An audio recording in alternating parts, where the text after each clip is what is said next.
A mitologia nórdica tem algumas histórias muito peculiares. E essa definitivamente é uma delas.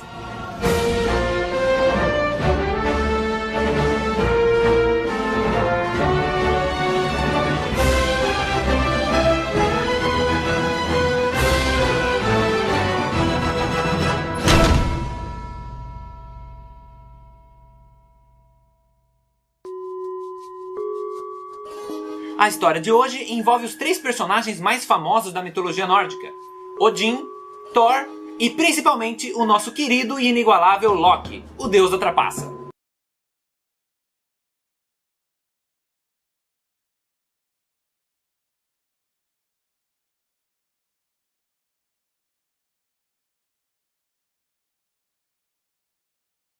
Ou como eu gosto de chamar, o deus da zoeira.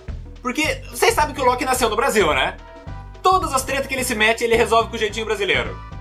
Mas chega de enrolação. A nossa história começa no Valhalla, o grande palácio de Odin. E lá, o panteão todo se reunia para discutir um problema seríssimo.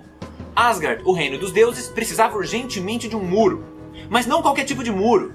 Eles precisavam de uma muralha absurdamente resistente rodeando todo o império deles e que fosse capaz de aguentar qualquer ataque inimigo. Principalmente dos gigantes, também conhecidos como Jotuns, do reino de Jotunheim.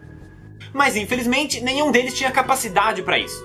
Então eles mandaram mensageiros para todos os lugares atrás de um construtor que fosse apto para um serviço tão monumental. Com isso o tempo foi passando, porém sem nenhum avanço nessa questão. E isso foi deixando os deuses extremamente preocupados. Até que um dia apareceu um homem desconhecido montado em seu cavalo com uma proposta supostamente irrecusável. Então, com a permissão de Odin, ele entrou no palácio onde os grandes nomes da mitologia nórdica estavam reunidos. E a propósito, esse vídeo não é patrocinado pelo Smite. Mas bem que podia ser, né? Hashtag Smite Mitologia.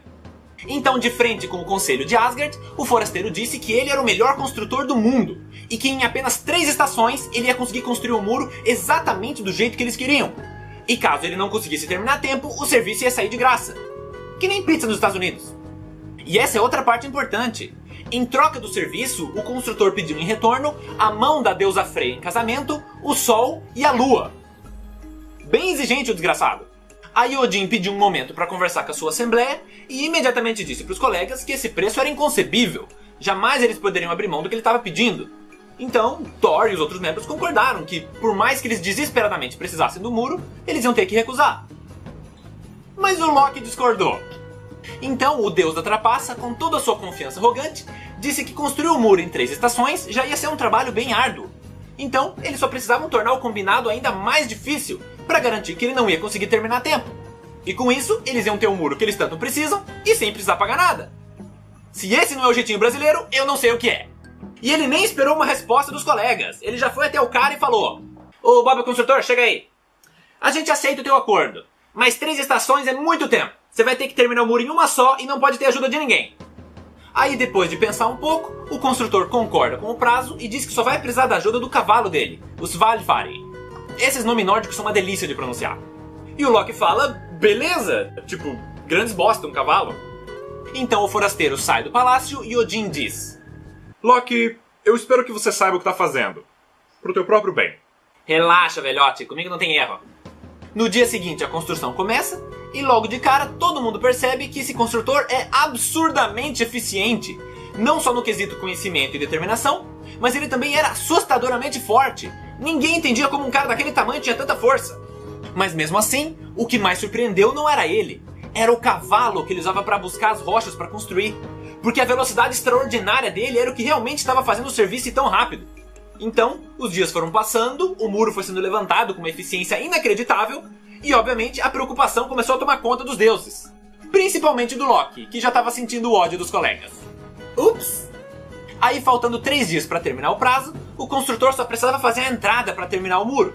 Então, Odin, vendo que o serviço ia ser terminado a tempo, foi até o nosso queridíssimo deus da trapaça e falou: "Eu vou dizer isso da maneira mais amável possível. Loki, seu imbecil do caralho. A gente tá prestes a perder a Freya, o Sol e a Lua porque você não sabe fechar a boca. Então se você não resolver essa merda agora, eu vou te arrebentar na porrada de um jeito que você nunca mais vai se recuperar."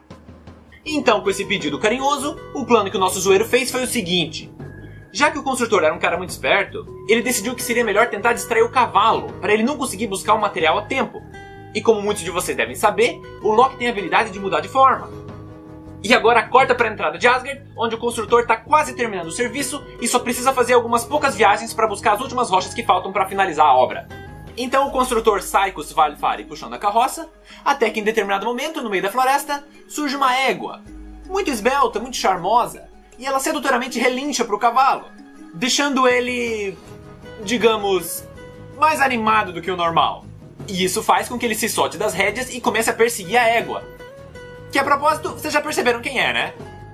Aí o Loki sai correndo desesperado para escapar do garanhão, e o construtor que não conseguiu acompanhar teve que continuar o caminho a pé. E como já era de se esperar, sem a sua montaria, o ritmo da construção diminuiu muito, o que foi deixando o cara extremamente irritado. Mas eu acho que não é essa parte que vocês estão interessados, né? Vocês querem saber o que aconteceu com os dois equinos. Bom, o plano de distração do Loki funcionou, mas o que ele esqueceu de levar em consideração é que o cavalo era muito mais rápido do que ele. E eu sei que eu não devia estar rindo, mas não tem como contar essa parte sério. O cavalo simplesmente sentou lenha no Loki, mano. Nem levou pra jantar. E agora alguns de vocês podem estar pensando: ué, mas ele não podia ter se transformado em uma águia e fugido? Bom, eu não sei como funciona o limite de transformações dele e quanto tempo ele tem que ficar em cada uma. Mas eu gosto de pensar que ele podia ter escapado, mas preferiu não porque ia ser mais engraçado. Conclusão, o Loki desaparece por um bom tempo. E nesse período, o prazo de construção termina e a obra não é finalizada, deixando o construtor putaço. E o motivo dele ter ficado tão irritado é que ele já desconfiava que ele tinha sido enganado, muito provavelmente com o dedo daquele deus trapaceiro safado. Então, ele simplesmente vai em direção ao palácio, afastando todos os guardas do caminho, entra no Valhalla e começa a meter a boca em todo mundo, dizendo que foi falcatrua e que ele quer o pagamento dele. Só que quando ele se deixou levar pela fúria, ele acabou perdendo o controle e voltando à sua forma original, que era a de um gigante, o que explica a força descomunal dele. Então, assim que os deuses viram quem ele realmente era, Thor, que não era conhecido pela sua paciência, pegou seu martelo e arremessou em direção ao gigante, explodindo o crânio dele em 1000 pedaços. Esse foi o pagamento que ele recebeu. Mas essa situação levanta uma pergunta. Por que um gigante que vem de um reino inimigo ia querer ajudar a fazer um muro em Asgard?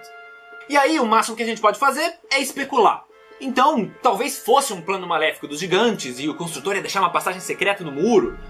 E até a questão dele pedir o sol e a lua já é bem suspeita. Ou talvez esse gigante fosse bonzinho e o Thor seja um cuzão, não tem como saber. E agora, para concluir, a gente tem que voltar a falar do nosso querido deus trapaceiro.